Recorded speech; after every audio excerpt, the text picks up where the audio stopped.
But you must know this pitiable... What is... Oh gosh. The heck is that word? The heck is that sentence? Pitiable? Moribund? Stop a guy?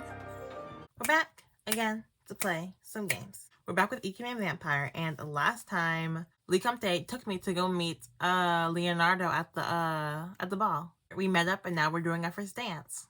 So before we start, make sure you like, comment, subscribe, follow me on my social medias, always in the description below, and we can get started. Leonardo, chapter 17. The music came to an end, and Leonardo and I parted like the rest of the dancers.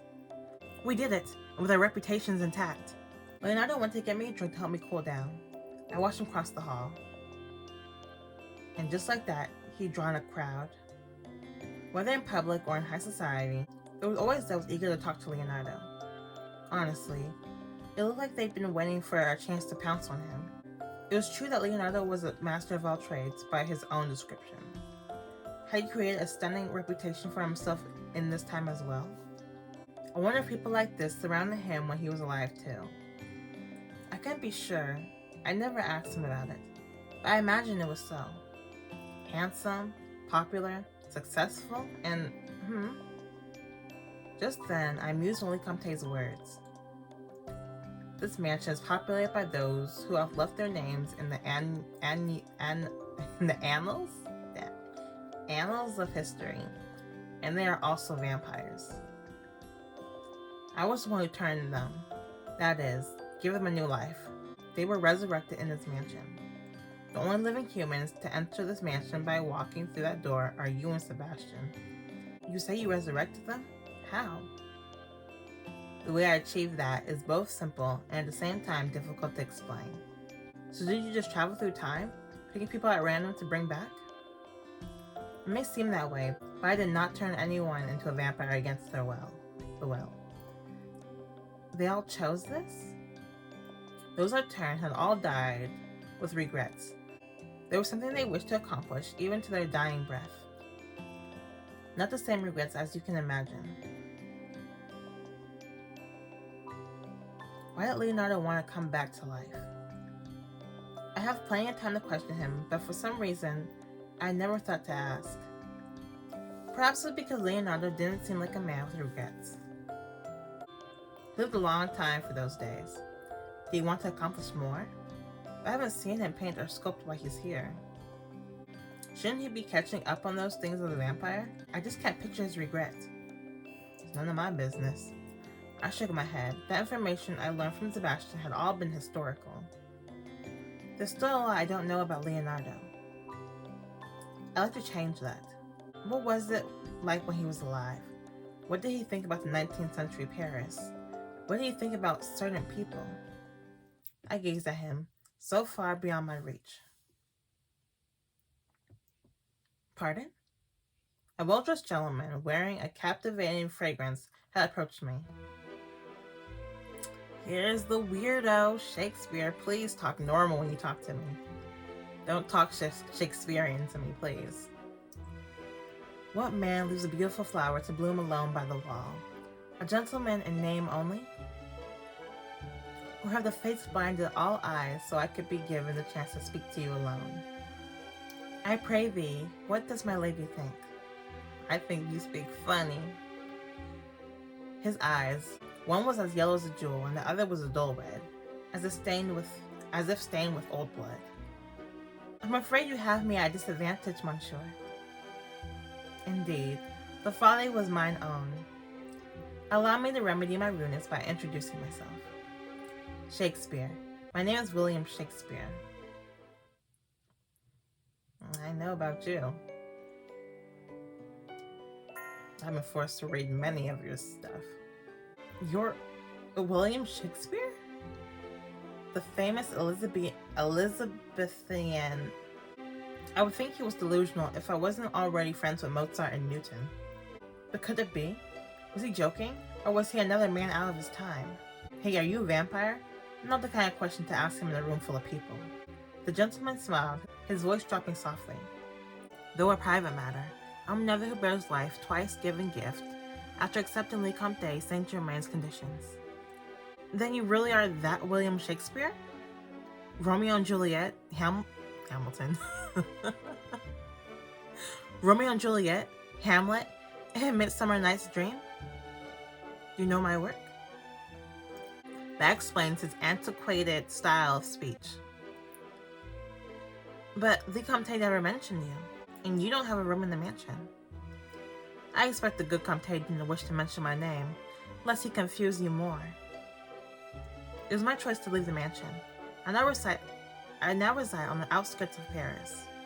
The Comte offered me my own residence early on, so I suppose his story checks out. But how did he know who I was? Master Shakespeare, how did you know I was familiar with Le Comte's secrets? One look the moment you arrived, and my heart was much beguiled by your beauty. I've been watching you closely ever since. Pardon? I jest, mademoiselle. You are perhaps a more recently bloomed flower than I anticipated. Shakespeare laughed with a gentlemanly air. Ha ha ha. Ha ha ha. How do you laugh with a gentlemanly air? Ha ha. Okay, I'm done. He's very hard to read.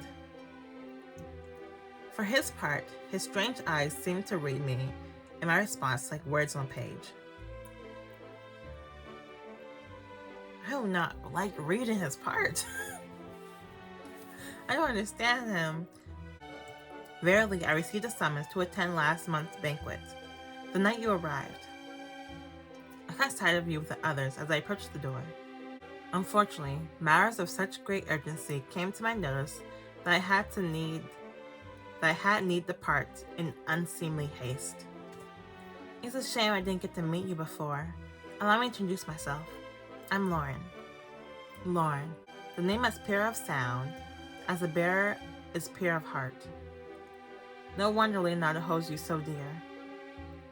I'm not certain what you mean. I'm gonna read Shakespeare's part really slow because I do not get him. I saw the two of you dancing. Leonardo looked upon you as one would admire a priceless treasure. I deem that in his heart of hearts, you hold his highest favor, love as the stars would burn for. I'm gonna read this part just like that because I cannot. Leonardo's in love with me? I'm not so sure. No, I'm the one in love with him. Did I just say that out loud? To a complete stranger? No less? Shakespeare laughed, but not in surprise. There is naught to hide. Yours would prove a most fascinating union. Something was selling me off about him before, but now I'm really getting nervous. There was a faint shine in his eyes, like the ghost lights deep in the forest. Why are there ghost lights in the forest? What's that? That leads you to your death in some hidden marsh. What is that? What end would come to the love of she, the mere mortal, and he, who has never tasted the fruit of fragile mortality? Mortality? Are you referring to the fact that he's a vampire? Leonardo may be one now, but that doesn't erase the years he lived as human before he was turned. You don't know? Stop the fancy poetry, please. If you have something to say, then stop the fancy poetry and make your point. My ears burn to hear that, but very well, I shall speak plainly. Leonardo isn't the type. Okay, he can talk regular, huh? Leonardo isn't like the rest of us. Leonardo is. Shakespeare leaned in close to speak with the confidentiality of a friend, but he had none of a friend's goodwill. Get away from her, Shakespeare. Leonardo, it's been too long ere last we spoke. It pleases me to see you well. You heard me. Get away from her. Leo's eyes had narrowed to two thin golden points. They looked sharp and deadly. That look was a final warning. So fierce a face, it suits thy pleasant countenance.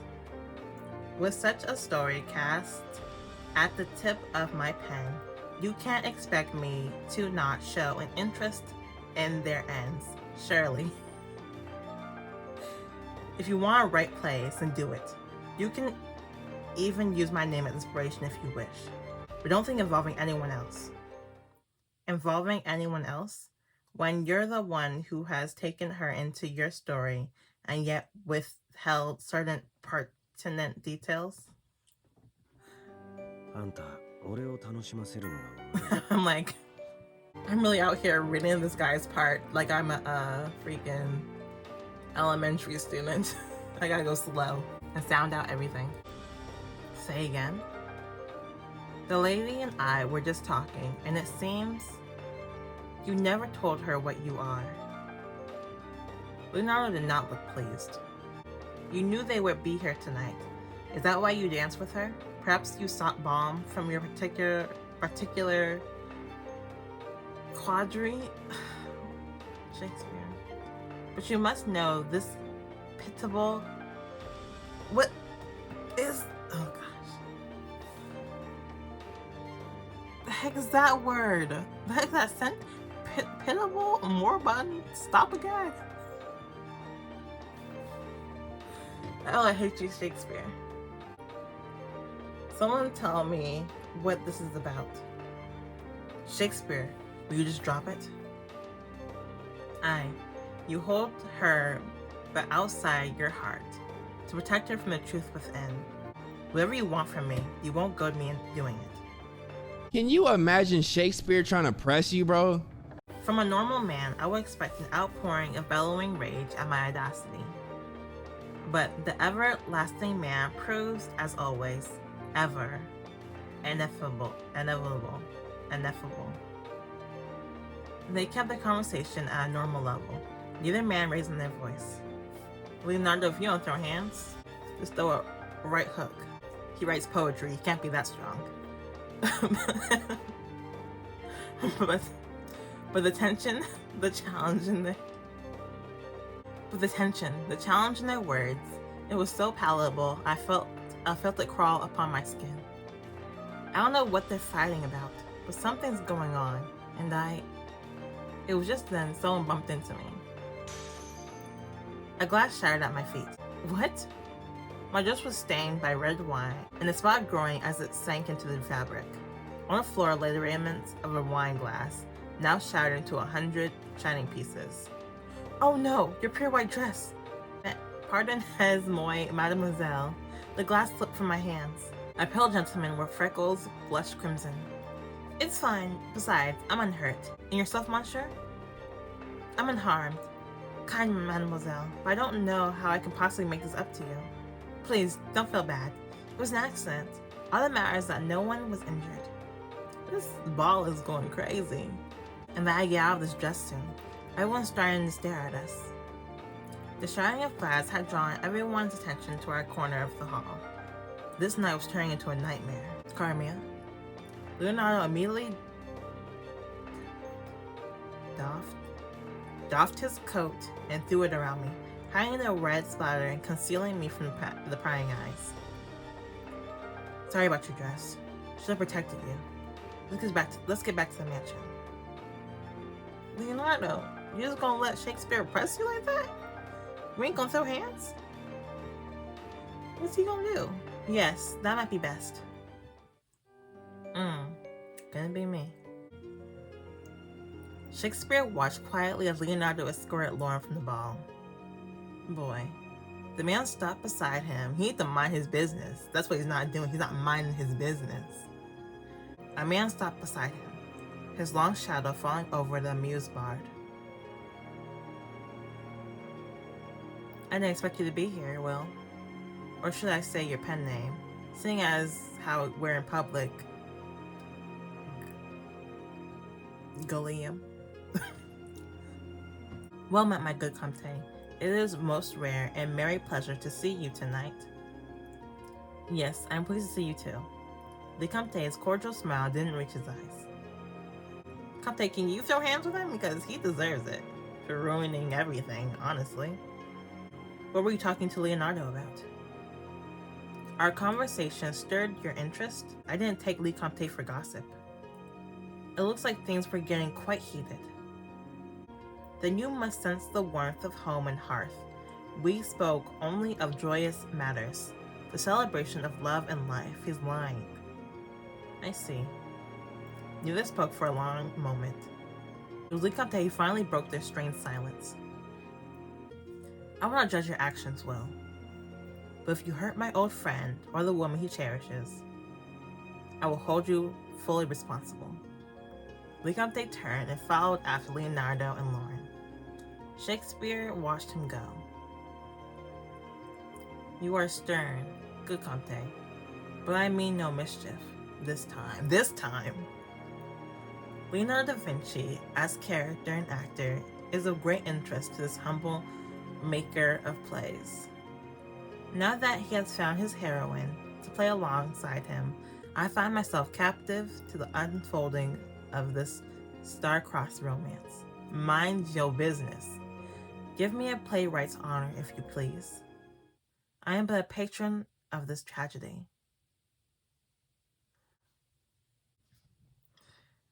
As soon as we reached the mansion, I took off my dress to see if I could get the wine stain out. I'm glad the salt and warm water worked. Though the stain might be gone, the memories of the party were proving to be permanent. I'm not going to be able to sleep tonight thinking about what Shakespeare did. What Shakespeare said. Right. And I was planning on talking to Leonardo too, after the party. There was nothing for it. I needed to see him. Just as I made up my mind, someone knocked on the door. 2 sharp raps. I knew it was him. Carmia, I'm coming in. Leonardo entered, all tarnished gold light, carrying the sweet fragrance with him. Leonardo. Dang. I hate Shakespeare. All my homies hate Shakespeare. I was not expecting Shakespeare to be a problem. I knew it was weirdo, but thank you for watching. Make sure you like, comment, subscribe. Follow me on my social media. It's always in the description below. And I will see you guys tomorrow with A3. Bye-bye.